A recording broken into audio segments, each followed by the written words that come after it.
오늘 본문은 여호수아 20장 또 21장이 되겠습니다.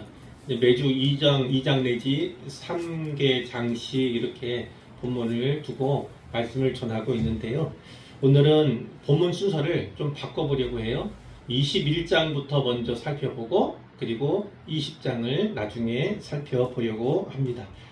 자, 21장 1절에 보니까 누가 나오냐면 레위 사람의 족장들이, 그러니까 레위 사람들이 나와서 뭐라고 요구를 한 겁니까? 전에 여호와께서 모세에게 이렇게 명령하신 바가 있습니다. 저희가 레위 지파죠.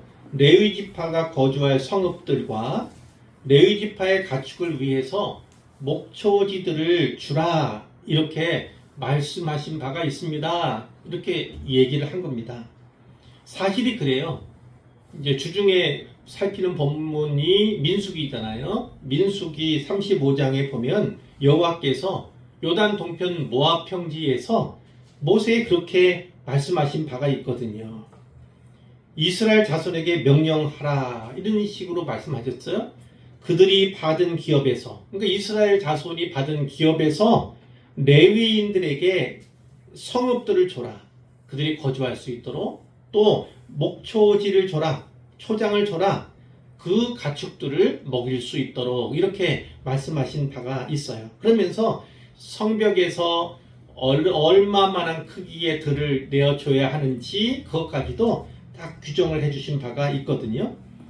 총 48개의 성읍을 그들이 나눠줘야 한다, 이렇게 말씀하셨고, 그 가운데 6개의 도피성도 이제 준비하라고 이렇게 말씀을 하셨어요.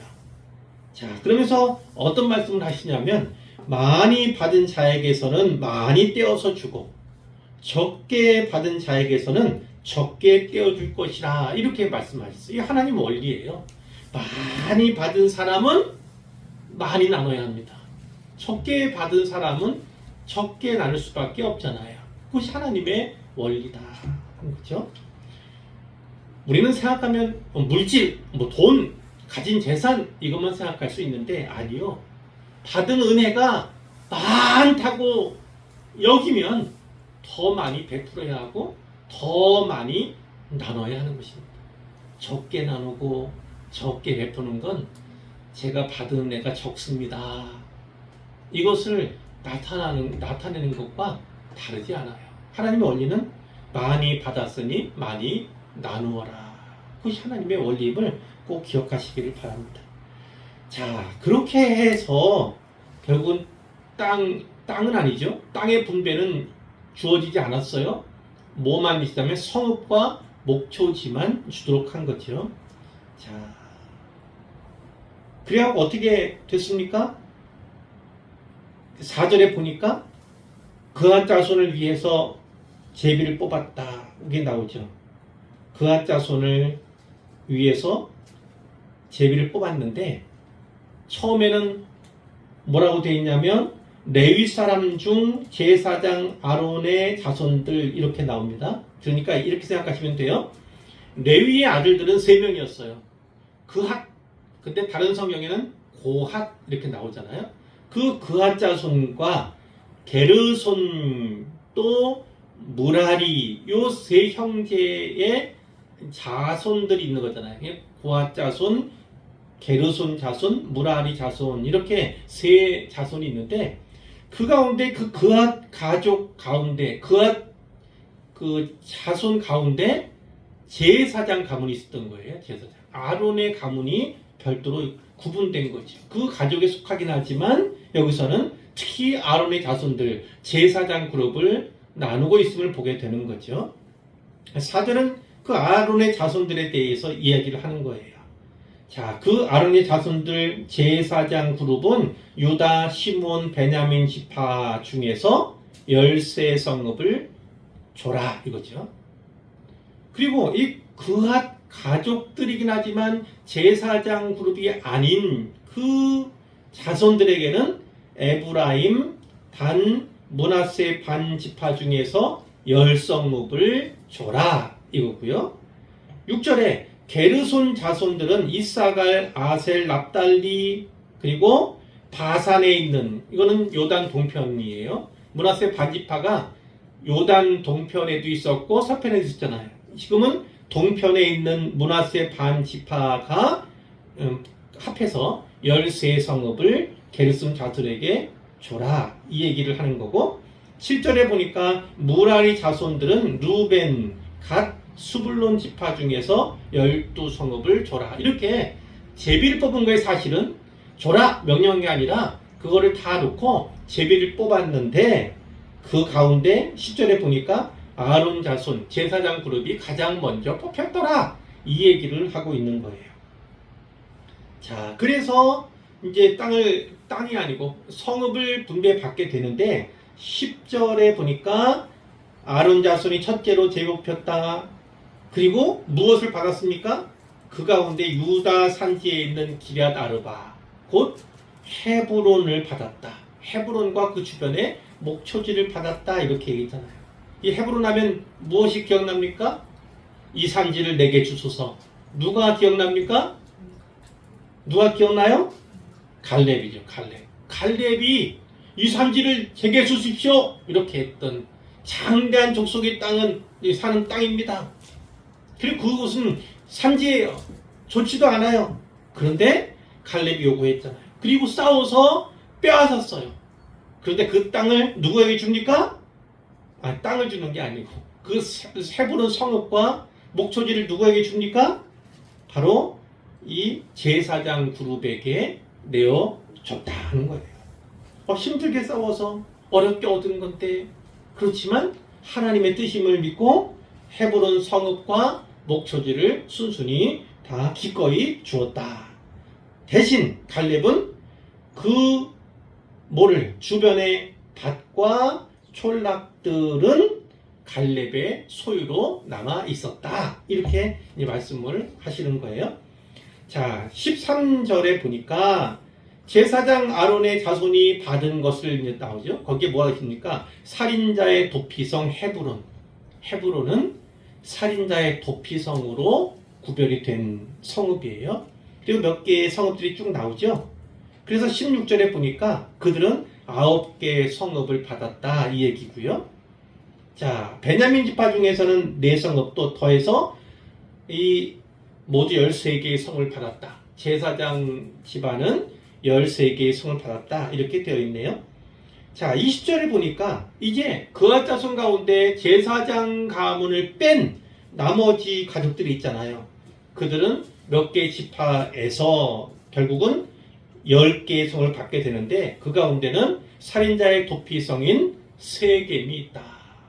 지도를 보시면 좋겠어요. 지도를 보시면서 왼쪽에 있는 지도는 지파 땅을 받은 그 내용이죠. 기업을 받은 내용이고 오른쪽에는 도피성이에요. 그러니까 도시가 성읍이 6개가 나타나 있죠. 요단 서편에 3개, 요단 동편에 3개 이렇게 6개의 도피성이 있는데 그것을 보시면서 위치를 짐작하시면 좋겠다 이런 말씀을 드립니다. 27절에 보니까 게르손 자손은 어떻게 했습니까? 살인자의 도피성인 바산의 골란 또 32절에도 살인자의 도피성인 갈릴리의 게데스 그렇죠? 이렇게 받았어요. 모두 13개의 성읍을 받은 것이 나타나 있고요. 이제 무라리 자손의 가족들은 어떻게 됐습니까? 36절에 보니까 살인자의 도피성이라고 되어 있지는 않지만 베셀이 바로 그곳입니다. 베셀. 그 도피성인 베셀을 받았고 그리고 38절에 보니까 살인자의 도피성 길르앗에 있는 라못, 길르앗은 요단 동편이구나 아시잖아요. 자, 이렇게 도피성과 또 모두 12개의 성을 받았다. 그래서 제사장들에게 이 레위지파에게 부여가 된 제공된 성읍은 모두 48개였다. 그 가운데 6개가 도피성이었다. 이렇게 그 내용을 기록하고 있는 말씀이에요. 44절에 이렇게 모든 분배가 끝났을 때 드디어 안식을 주셨다 하는 말씀이 있죠. 안식. 그러니까 바로 그곳에서 안식을 누리게 되는 것이고 이것이 이제 신약 시대, 우리 시대에 오면 어떻게 됩니까? 이 가나안 땅은 우리가 들어가야 할 그죠? 들어가야 할 하나님 나라, 장차 임할 하나님 나라, 우리가 말하는 천국 들어가지요. 거기서 영원한 안식을 누리게 되는 거죠. 그러나 이 이스라엘이 가나안에 들어간 그 자체가 뭐 안식이 주어지긴 주었지만 그들은 여전히 싸워야 하는 그런 입장 가운데 있었던 거죠. 이제 완전한 안식을 누린 것은 아니니까. 다만 하나님과 함께 싸우며 함께 누리는 그런 시대가 시작이 되었다. 이렇게 이해를 할 수가 있겠습니다. 자, 이제 20장으로 올 거예요. 20장 1절에 보니까 이제 여호와께서 여호수아에게 말씀을 하셨다 돼 있죠. 도피성들을 너희를 위해 정해라. 도피성들을 누구를 위해서입니까? 도피성은 바로 너희를 위한 거다. 이스라엘 백성 너희를 위한 거다. 이렇게 말씀을 하신 거죠. 왜 그렇습니까? 3절에 보니까 부지 중에, 이건 뭐예요?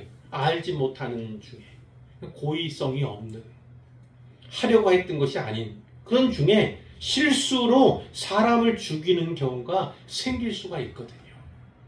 근데 그렇게 부지 중에 실수로 사람을 죽인 자가 도피성으로 지정된 그 성읍에 들어가면 도망가는 거예요.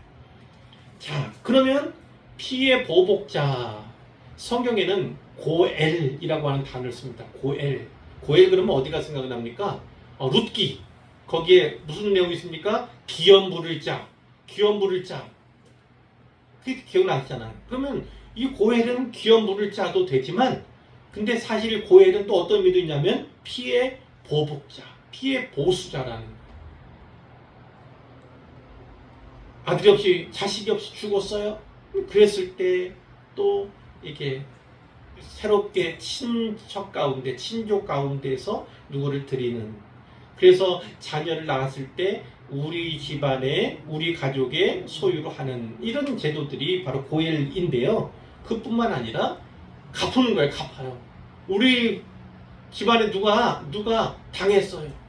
그러면 가서 그걸 보복할 권리가 또 고엘 제도에도 있었던 거예요. 그러니까 사람을 죽였어요. 가족을 죽였어요. 그럼 가서 보복할 권리가 분명히 있었다는 거예요. 그런데 이제 당한 사람은 억울하고, 그리고 가족은 정확히 이해는 알지는 못하는 상황을, 그런 가운데서 어찌하든지 보복하려고 뒤를 쫓지 않습니까? 그런 상황을 연상할 수가 있는데, 그 피해 보복자를 피해서 이 도피성으로 도망할 수 있다는 거예요. 자, 그럼 어떻게 합니까? 성읍에 도피하려고 하면 어떻게 해야 돼요? 성읍 문 어귀에 서서, 그냥 함부로 들어갈 수 있는 거 아닙니다. 허락이 있어야 들어가는 거예요. 거기서 얘기를 하는 거예요. 누구에게요? 성읍의 장로들에게 사건 이러이러합니다. 이러이러한 상황에서 제가 도피성인 이곳으로 오게 되었습니다. 이 얘기를 하게 되는 거죠. 그것이 합당하게 받아들여지면 도피성 안으로 들어오도록 하는 거예요. 그래서 한 부분을 주어서 거기에서 거주하게 한다. 피해 보복자가 이제 보복하기 위해서 온 사람들이 있잖아요. 내어주시오 이렇게 얘기한다 할지라도 내주면 안 된다. 그 이유가 뭡니까? 그가 미워함이 없이, 그러니까 고의로 한 것이 아니고 실수로 그랬기 때문이다. 사람을 죽인 것은 잘못됐지만 고의가 아니라 실수로 했기 때문에 또 하나님께서 그것을 또 다른 보복이잖아요. 또 죽이면 또 다른 보복이, 피해 보복이 이어지니까 그것을 막기 위해서 하신 거다, 이렇게 볼 수가 있어요. 결국은 회중 앞에서 온전한 재판을 받게 되기까지 거기에 머물러야 돼요. 뿐만 아니라 그 당시에 대제사장이 죽기까지 거기에 머물러 있어야 합니다. 그런데 대제사장이 죽으면 어떻게 합니까? 그때는 자기 집으로 돌아갈 수 있다. 이렇게 규정을 해놓은 거예요. 자, 그런데 민수기 35장에도 이 같은 내용입니다. 있습니다. 그러니까 민수기는 아직 가나안 땅 들어오기 전이잖아요. 요단강을 건너기 전이잖아요. 거기에 하나님 모세에게, 또 모세가 이스라엘 백성들에게 남겨주신 그 규례가 분명히 있었던 거예요. 거기에 이런 게 있습니다. 이게 고인지 아닌지 그것을 분간하는 어떤 방법이랄지 고의로 한 사람과 실수로 한 것을 구별해야 된다는 그런 취지로 주신 말씀이 있는데 첫 번째는 도구, 살인 도구에 관한 거예요. 35장 16절에 무슨 말씀이 있냐면 만일 철 연장으로 사람을 쳐 죽이면 아유 철 연장으로 쳤다고 생각해 보세요. 그건 죽으라는 거죠. 그렇죠? 죽으라는 거잖아요. 뿐만 아니라 또 사람 죽일 만한 돌로 쳐 죽이면 이것도 죽일 의도가 분명히 있잖아요. 그리고 사람을 죽일 만한 나무 연장을 손에 들고 사람을 쳐 죽이면 사람이 죽을 만한 것이다 생각한 그 도구로 사람을 죽이면 이것은 고의성이 있다. 그 도구를 보고 고의성을 판단할 수 있다. 이 얘기를 하는 거고요. 뿐만 아니라 살인의 동기에 대해서도 말씀하고 있어요. 만일 미워하는 까닭에 밀쳐 죽이거나 미워했기 때문에 기본적으로 미워해서 죽이고픈 생각이 마음이 있던 차에 밀어 죽이는 거. 또 하나는 기회를 엿보다 무엇을 던져 죽이는 거. 기회를 엿봤다는 게 동기잖아요. 저거 언젠가 내가 가만 안 둬. 이거잖아요. 또 악의를 가지고 손으로 쳐 죽이면 악한 마음으로 쳐 죽이면 이렇게. 그러니까 도구에 대한 거, 살인 도구에 대한 내용, 그리고 살인 동기에 대한 내용이 분명히 규제되어 있어요. 그러니까 우리 하나님은 어떤 분이라고 제가 늘 좀 말씀드립니까? 하나님은 동기의 하나님이에요. 동기의 하나님. 하나님은 우리 마음을, 우리의 내면을 낱낱이 속속들이 다 아시는 분 아닙니까? 그 마음의 동기를 중요시 하시는 분이에요. 그러니까 사람을 죽인 것은 동일하지만 실수로 한 것과 악한 마음으로 고의로 한 것과는 구별되어야 한다. 그것이 하나님의 원리다라는 것이죠. 자, 그 다음에 어떤 또 있냐면 여기 있는 사람들은요. 도피성 안에 있잖아요. 사실상 연금 상태에 있는 거예요. 그러니까 고의성이 없다 할지라도 실수로 한 것이긴 해도요. 만일 그가 이 도피성 성읍 밖으로 나가면 어떻게 됩니까? 거기서는 보복을 당해도 할 말이 없는 거예요. 그것은 가능하다. 그러니까 이 안에 연금 상태로 있게 되는 거예요. 연금 상태로 있게 되는 거. 자, 뿐만 아니라 하나님이 이런 말씀을 민수기에서 계속 주십니다. 35장 30절에 보니까 이제 나중에 재판 받잖아요. 근데 증인 세울 때 한 명의 말만 믿고 듣고 죽이지 말라는 거예요. 그렇죠? 한 명 말만 해서는 절대 안 된다. 뿐만 아니라 또 이 고의 살인자 있잖아요. 고의로 살인한 사람들에게는 결코 생명의 속전을 받아서는 안 된다. 제사장이 이렇게 명령하고 있어요. 생명의 속전이라는 건 돈 주고 이 생명을 대신하는 것 아닙니까? 놓아주는 것 아닙니까? 그거 절대 해서는 안 된다. 이렇게 말씀하고요. 도피성에 피한 자 역시도 마찬가지다. 대제사장이 죽기 전에는 속전 받고 풀어주면 안 된다. 하나님이 이렇게 말씀을 하는 거죠. 이거 분명히 이 구약 시대, 얼마나 오래된 시대입니까? 근데 이 법에 분명히 규정되어 있는 거예요. 이렇게 혹여나 억울하게 또 피해 있는 사람들이 생기지 않도록 하나님이 법을 주셨다는 거죠. 얼마나 중요합니까? 돈이 결코 생명을 대신할 수 없다. 그것이 바로 이 구약의 법에 나타난 분명한 사상인 거예요. 근데 요즘 어떻습니까? 돈으로 살 수 있다는 생각이 암암리에 존재하는 듯 이렇게 보여요. 한때 그 휘달렸지 않습니까? 유전무죄, 그렇죠? 유전무죄. 돈이 있으면 죄가 없고요. 그리고 또 무전유죄. 돈 없는 사람들만 결국 죄인 돼서 감옥 가고 뭐 이런 상황들이 또 많이 얘기가 되어왔고 되고 있잖아요. 결국 하나님은 돈으로 하려고 하는 그 의도를 좋아하지 않으세요. 더군다나 돈으로 생명을 대신한다? 이것은 하나님 편에서는 결코 있을 수 없는 일이다. 이렇게 기억을 하시면 좋겠어요. 마지막으로 이런 말씀을 하셨어요. 너희는 너희가 거주하는 땅을 더럽히지 마라. 땅을 더럽히지 마라. 그럼 땅을 더럽히는 게 뭐냐? 피는 땅을 더럽힌다. 살인 했잖아요. 그럼 죽은 사람의 피가 땅에 흐르지 않습니까? 그 피 흘림을 받은 땅, 그 피 흘림 받은 땅이 바로 더럽힘을 받은. 자, 그 피를 흘리게 한 자의 피가 아니면 속함을 받을 수 없다. 그 응당이 살인했다면, 고의로 살인했다면 그는 죽어도 무방하다. 그를 죽여도 된다. 이렇게까지 말씀하셨어요. 그러니까 사람의 생명이 얼마나 중요합니까? 이 생명은 어떤 거예요? 하나님의 형상대로 지음받은 존재. 우리는 하나님 형상대로 지음받은 존재. 그러면 예수 믿는 사람은 당연히 그렇다 생각하지만 그럼 예수 믿지 않는 사람 들었습니까? 그렇습니다. 예수 믿지 않는 사람도 역시 하나님의 형상대로 지음받은 존재예요. 그럼 어떤 차이가 있느냐? 아담이 그랬잖아요. 그 원죄를 범한 아담부터가 하나님의 형상을 잃어버린 거예요.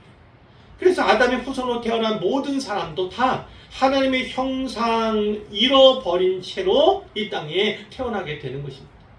그러니까 하나님을 자의로는 가까이 할 수 없죠. 은혜가 아니면. 그래서 어떻게 했어요? 하나님께서 아들을, 독생자 예수 그리스도를 보내신 것 아닙니까? 하늘에서 이곳으로 보내신 것 아닙니까? 그리고 이곳에 특히 구약 성경에 기록되어, 신약 성경에 기록되어 있는 바로 이 유대 문화 속으로 보내신 것 아닙니까? 그곳의 언어를, 그곳의 또 관습을 따르면서 살아가게 하셨어요. 그러나 하나님께서 하신 목적이 무슨 의도입니까? 바로 십자가 지게 하시고 죽게 하시는 것. 그러나 거기서 끝이 아니라 부활케 하시는 의도. 그것을 통해서 우리에게 길을 내신 겁니다. 왜 뭐든 길입니까? 다시 하나님께 돌아갈 수 있는 길을. 하나님의 형상, 잃어버린 형상을 되찾을 수 있는 길을. 그래서 예수님 말씀하시기를 나는 곧 길이다. 나는 그 길이다. 그렇게 분명히 말씀을 하신 거예요. 자, 그런 은혜를 입은 자들이 바로 우리임을 분명히 기억했으면 좋겠는데요. 자, 그런데 요즘에는 어떻게 해요? 직접 살인도 있지만 간접 살인도 하고, 진짜 사람을 육체적으로 죽이지는 않지만 인격 살인하는 그런 일까지 자행되고 있는 악한 세대가 바로 이 마지막 시대라고 할 수 있는 이 세대입니다. 그러니까 이 살인이라고 하는 것에 대해서 너무 요즘에는 댓글, 그쵸? 댓글. SNS에다가 이거 약간 댓글, 그것 때문에 상처받고 결국은 또 스스로 죽게 되는, 자살을 선택하게 만드는 이런 것들. 중요한 건 하나님이 낱낱이 기억하신다는 사실이에요. 억울한 죽음에 대해서 뿐만 아니라 그것이 어떻게 고의성으로 인정되는지는 하나님 앞에 설 때에야 알 수 있는 거예요. 그러니까 우리가 이 생명을 경시하는 풍조 결코 물들어서는 안 됩니다. 생명을 너무나 경시하는 그런 시대 가운데 우리가 살아가고 있음을 우리가 유념해야 하는 거죠. 자, 이렇게 도피성이 정해졌는데 7절에 보니까 게데스, 눈으로 확인해 보세요. 게데스, 세겜, 헤브론. 자, 보셨죠? 그 다음에 베셀, 라못, 골란. 그러니까 요단강 기준으로 해서 요단 서편에도 3개, 요단 동편에도 3개. 그러니까 어떤 식입니까? 어느 곳에 살고 있다 할지라도, 가나안 땅에 살고 있다 할지라도, 요단 동편에 살고 있다 할지라도, 혹시 실수로 고의가 아닌 살인을 저질러서 피해 보복을 받을 수 있는 위기에 처한 사람은 언제 어디서든지 갈 수 있도록 한 거예요. 그리고 또 여기에 3곳, 여기에 3곳, 가까운 곳으로 도망가면 되죠. 그래서 억울함을 풀 수 있는 기회를 갖게 만드는 것, 그것이 바로 이 도피성 제도의 의미다. 그러니까 3곳에 있다는 것은요, 가까운 곳에 있다는 거예요. 가까운 곳에 있다. 그러니까 언제 어디서든지 피할 수 있다. 그것을 말씀하고 있고, 이것은 또 다른 피해 보복을 막는 장치다. 이렇게 볼 수 있습니다. 자, 이 말씀을 통해서 몇 가지 살펴보면 되겠어요. 첫 번째는 지난주에도 레위에 대해서 말씀을 드린 바가 있죠. 레위 지파에 대해서 말씀드렸는데 오늘 앞부분은 그 말씀을 다시 드리고 싶어요. 자, 야곱의 축복이 있었습니다. 그죠? 창세기 마지막 부분에 야곱의 축복이 있었어요. 누구한테는 진짜 큰 축복이 있었죠. 유다, 요셉 큰 축복을 받았어요. 그죠? 그리고 그것이 무려 450년 지난 후에 나타나는 것을. 물론 그 언약은요 끊어지지 않습니다. 유다에게는 주가 떠나지 않을 거다. 이건 뭐예요? 훨씬 뒤에 가서 다윗이 왕이 되지 않습니까?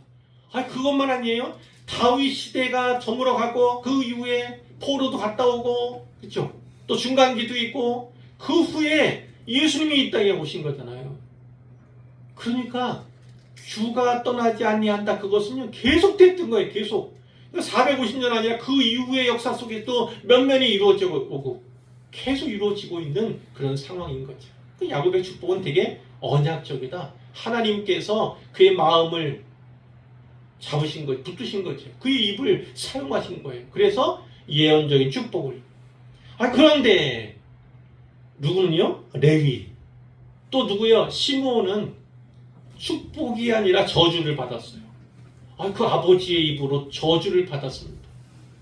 예언적인 저주예요.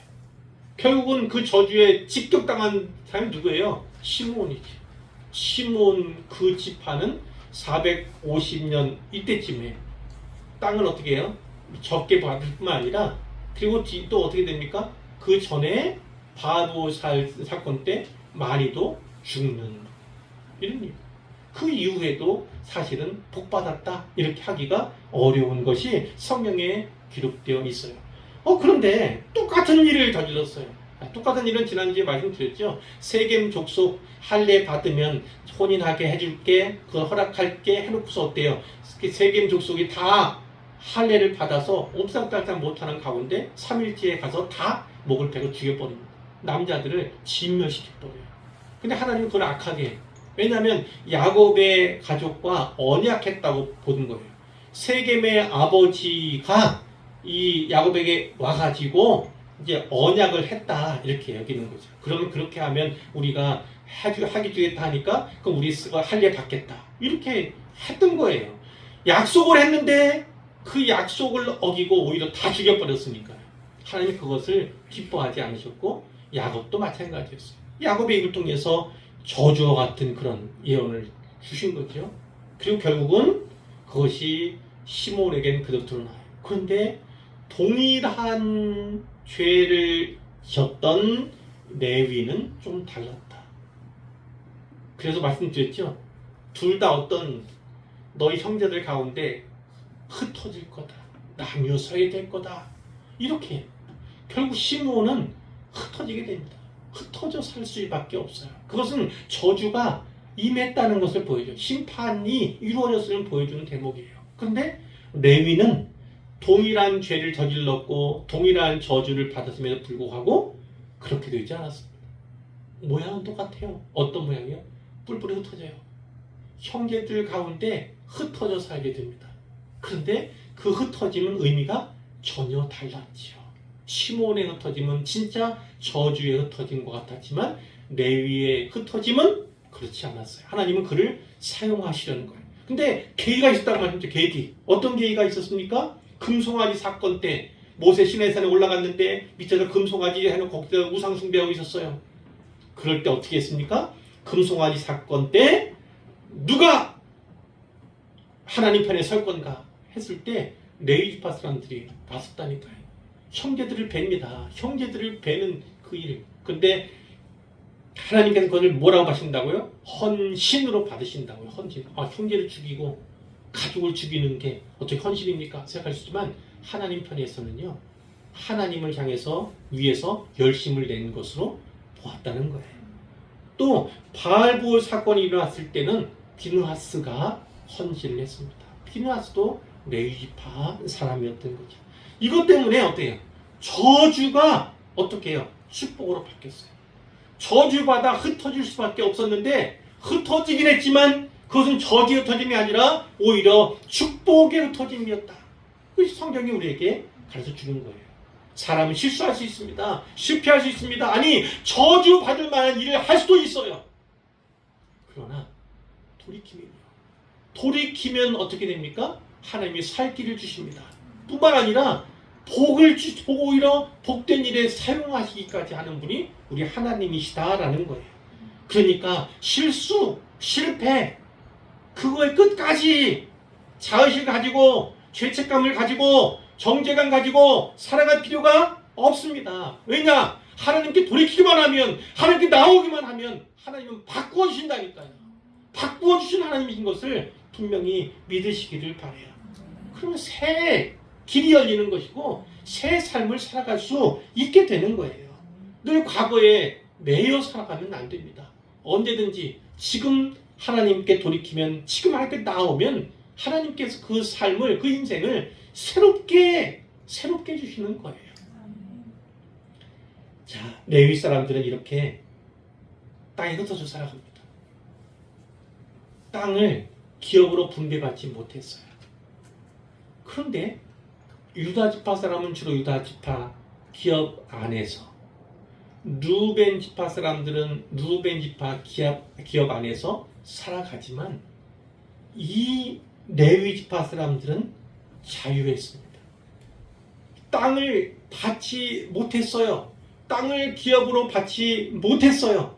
그렇지만 누구를 받았어요? 하나님을 기업으로 받았기 때문에 이 사람들은 자유합니다. 지파의 경계를 넘나들어도 문제가 되지 않았어요.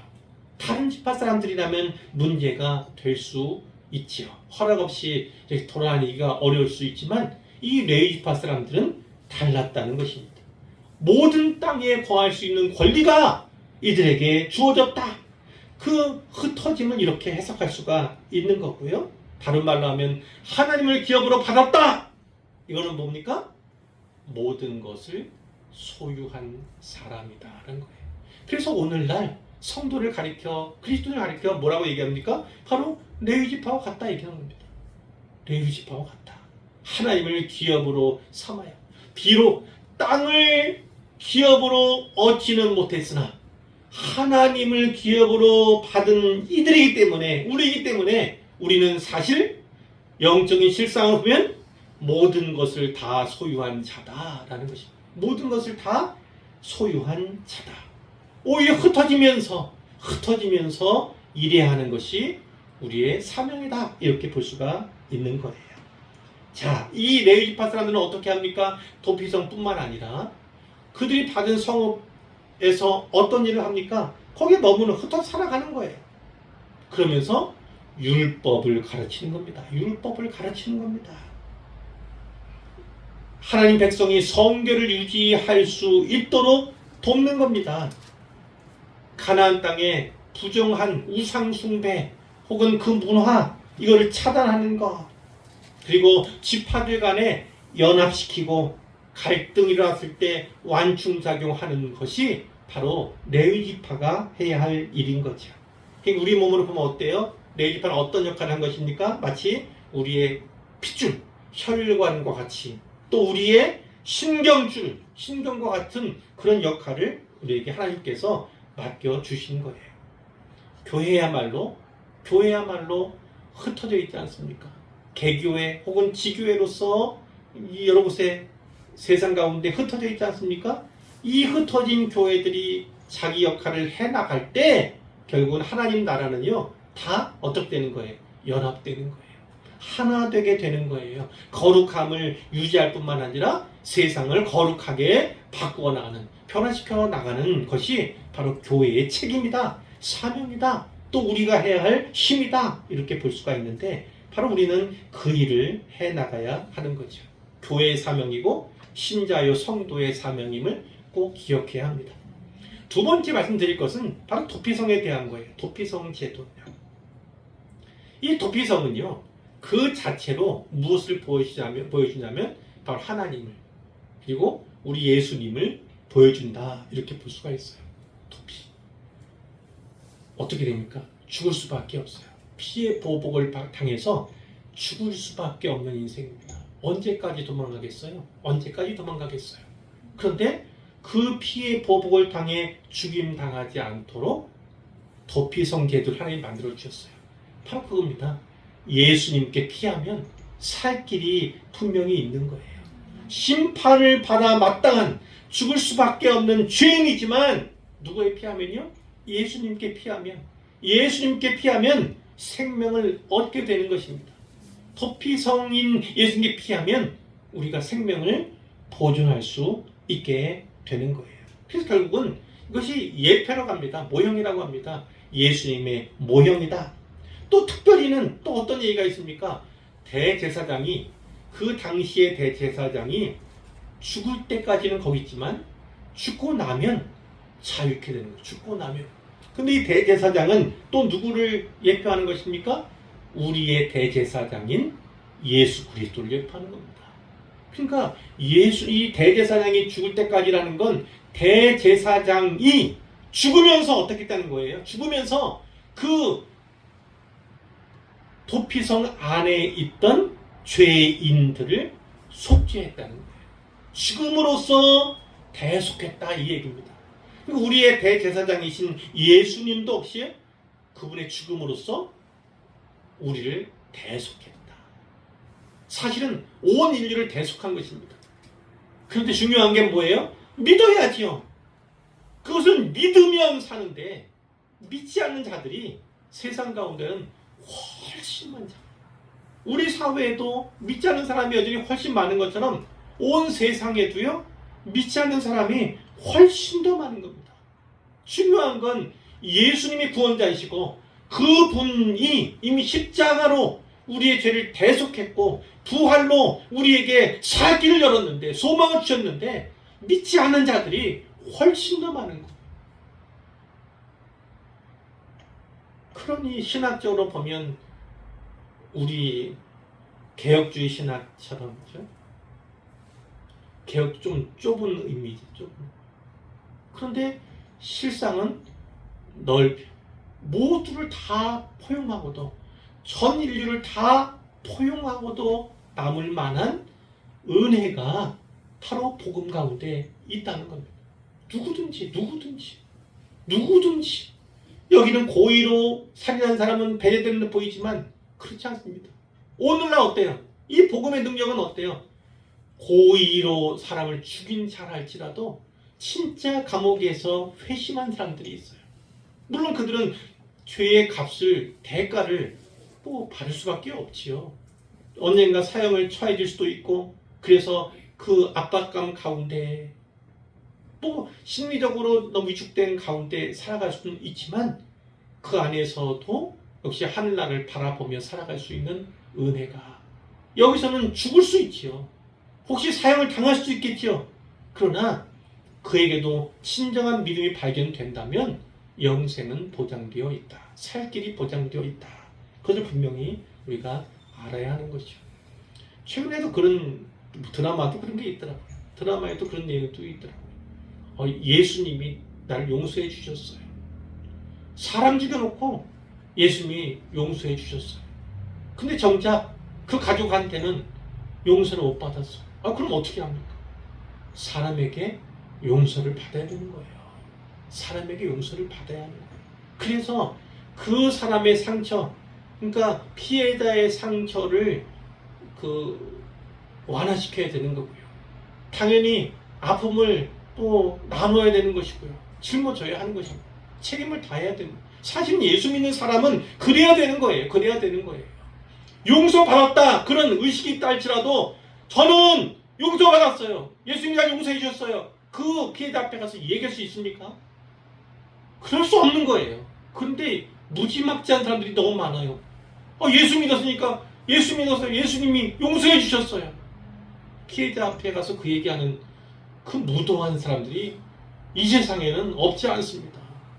그러면 안 돼요.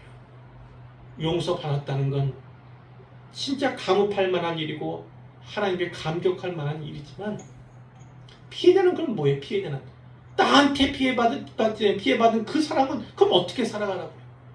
그 사람의 삶을 위로해주고 만져줘야 하는 것이 가해자의 책임이에요. 내가 용서받았다 할지라도 그렇게 해야 하는 것입니다. 그런데 나는 예수님한테 용서받았어요. 죄가 있지만 용서받았어요. 그럼 어쩌란 거예요? 이제 책임 없다는 얘기예요. 이런 식으로 오도하면 안 됩니다. 호도하면 안 됩니다. 용서를 구해야 되고 그리고 책임을 져야 한다. 그것이 우리가 해야 할 일이에요. 그리고 궁극적으로 용서받은 그것으로 말미암아 우리가 신자라면 천국 가는 데는 장애가 되진 않죠. 그거는 장애가 되지 않겠지만 다만 여기서 나 때문에 생긴 것에 대해서는 분명히 책임을 져야 한다. 그것이 바로 기독교 신앙이 우리에게 가르쳐 주시는 거다라는 것입니다. 자, 우리는 이러한 속죄의 은혜를 입어서 바로 이 자리에 있게 된 겁니다. 그리스도인으로 살아가는 거예요. 속죄 받은 자는 은혜에 감격할 수밖에 없지요. 감격하는 사람은 어떻게 합니까? 좀 더 성경적인 관점으로 세상을 바라보고 예수님께서 나를 품었던 것처럼, 나를 품으셨던 것처럼 다른 사람들도 품어야 한다. 이런 생각과 마음과 그러한 상식으로 살아가야 할 줄 믿습니다. 교회가 바로 그런 곳입니다. 은혜 받은 자라면 은혜를 흘려보내야 되고요. 복 받은 자라면 복을 흘려보내야 하는 것이 바로 우리가 살 길이에요. 교회가 교회 되는 길이고 신자가 신자 되는 길, 성도가 성도 되는 길입니다. 흘려보내지 않으면 썩습니다. 부패할 수밖에 없어요. 받은 대로 흘려. 처음 말씀드렸죠? 많이 받은 자는 많이 흘려보내는 겁니다. 많이 줘야 합니다. 베풀어야 합니다. 도와야 합니다. 섬겨야 합니다. 그것이 나를 더 부하게 만드는 영적인 원리입니다. 이런 풍성함 가지고 평생을 살아가시는 모든 분들 되시기를 주님의 이름으로 축원합니다.